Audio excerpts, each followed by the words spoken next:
Hello everyone, and this video, I'm going to tell you about neutron stars, black holes, supermassive black holes, and how you measure the radius of the event horizon. Or actually, anyway, I'll get there. Supernovas. So as you know, when I have a massive star, when it dies, it can either make a neutron star or a black hole. Go on the lesson where I say supernovas, and you will know that this is going to be a type 2 supernova. You will get to know what happens there and the differences between these types of supernova. But basically, it's a total, the star collapses and there is an explosion, okay, where all the materials from the stars are ejected outwards. And there is a very rapid increase in the absolute magnitude, so the real magnitude when I have a supernova, and this is because I have a gamma rays burst, so I have several parts of the electromagnetic spectrum being emitted throughout space, but the gamma rays are quite a big one part, okay? And then at the center, I will either get a neutron star or a black hole, okay? Neutron star is when the star is a little bit smaller, okay, within the large stars.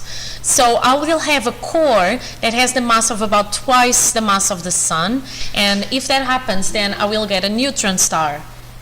Then sorry, I just had someone coming in here. Then I have, what is going to happen is, I'm going to have neutrons that are going to make the pressure that doesn't allow the star to contract further. So what happens is when a star dies is because the star cannot balance the gravity. Gravity is a force that is trying to make the star collapse onto itself.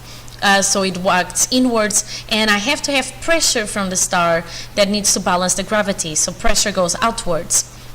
Now, for a small mass star like our sun, I'm going to have the star to start collapsing, but then the electrons, when they get very close to each other, the electrons don't like each other. They are same charges, they repel, and they are going to cause pressure that makes that the star doesn't collapse completely, and I have a white dwarf. For neutron star, because I have more gravity, because the star was bigger, I then have the electrons and the protons to combine, because the gravity is even stronger there, and they combine to form neutrons.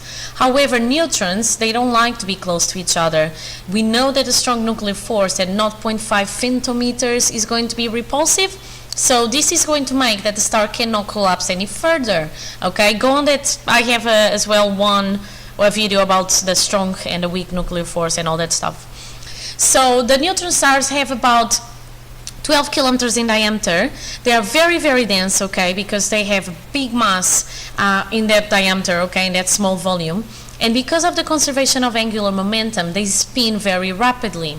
And this was the rapid spin, along with the material they were ejecting, that made us be able to see them for the first time, okay? So they can be very powerful radio sources because they have very strong magnetic fields, and with their spinning this produces pulsars, so I kind of have a lighthouse effect. Go on one of my videos about the life and death of stars, and I have a link there that lets you see the neutron stars forming. On the other hand, I can have a black hole. Now this happens when I go past the neutron degeneracy, okay? And what is going to happen is it's going to collapse the star even further, okay? And some people say that the star just becomes flat, completely flat. Now, the density is so high that the escape velocity from a black hole is greater than the speed of light, okay? And the boundary where you can escape the black hole with the speed of light is called the event horizon, okay? And then anything there is within the event horizon will not escape, not even light, okay? Now, on black holes, I can also have other type of black holes, which are called supermassive black holes. Now, these ones, we don't know what formed them. While black holes, normal black holes, we know that it comes from the death of a massive star, with about, let's say, 20 sun masses.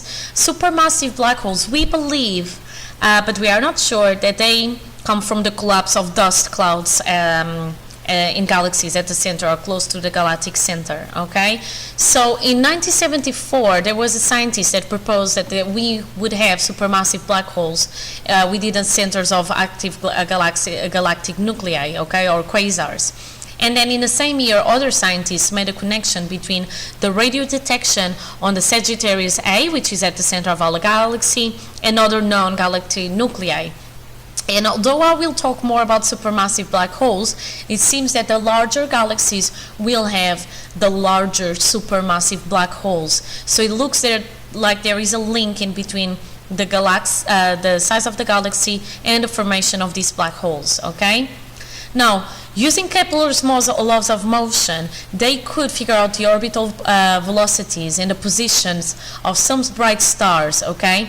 And we can use them to estimate the mass that must be contained within their orbits. And then, when we look at this, we found masses that were 4.6 million times the mass of the Sun, okay? So, this is an enormous mass. This is not a black hole. This is, as we said, like something like a supermassive one, okay? And the large mass combined with the size of the Sagittarius A, in radio emission suggests that the stars must have been going around really fast, and the only thing that we could know of or think of that could make the stars to do so is a supermassive black hole, okay? So these are quite recent things. We still don't know a lot about them, okay? Now, we made other recent observations of nearby galaxies, and we saw that supermassive black holes are not just in our own galaxy, so not just on the Milky Way, but they are in other galaxies as well, okay? And the formation of such black holes and how it affects the evolution of the whole star, we don't know yet, okay? In the case of our Milky Way, the Sagittarius A, there is a little bit of an absence of high energy emission, and we were expecting to have this high energy emission, okay? So as I told you, this is what we have at the moment. This is a photography from SgrA of the Sagittarius A, if I'm not wrong, galaxy, okay? And this is obviously not my picture, all right? Now, if I want to know how fast I would have to go to escape the black hole, then I would have to be outside the event horizon, okay? So, after the collapse to the neutron star stage, if the mass has less than 2 or 3 solar masses, then they could remain neutron stars, and then they would just radiate their energy, okay? But if that doesn't happen, okay, then that means that I would have something that is collapsed even further, okay? And it would be collapsed towards a singularity, okay? So once they collapse past this certain radius called the event horizon, not even light could escape, okay? And this is what we call the black hole. So any mass can become a black hole if it collapses down to that radius, okay? Which is going to be called the Schwarzschild radius. So anything could become a black hole if it's collapsed to a point that not even neutron degeneracy is going to keep that thing from collapsing any further, okay? So this is going to be, as I wrote in there, past the electron degeneracy and the neutron's degeneracy, and if I get to this radius, then I get a singularity, okay? So the Schwarzschild radius, or the event horizon, is going to be the radius of a sphere past that you cannot get any particles or light or information to be there or even to live, okay? And there is a way to calculate the event horizon, okay? So all that I need to do is combine the kinetic energy and the gravitational potential energy, okay? And this is using simple mechanics. If you go further in education, you will know that there's other ways to calculate this, okay? So what I'll do is I will consider the minimum escape velocity that I need using the kinetic energy, and I want to go to a place where GP is 0, okay? So the minimum velocity that I would need to move from the surface to infinity.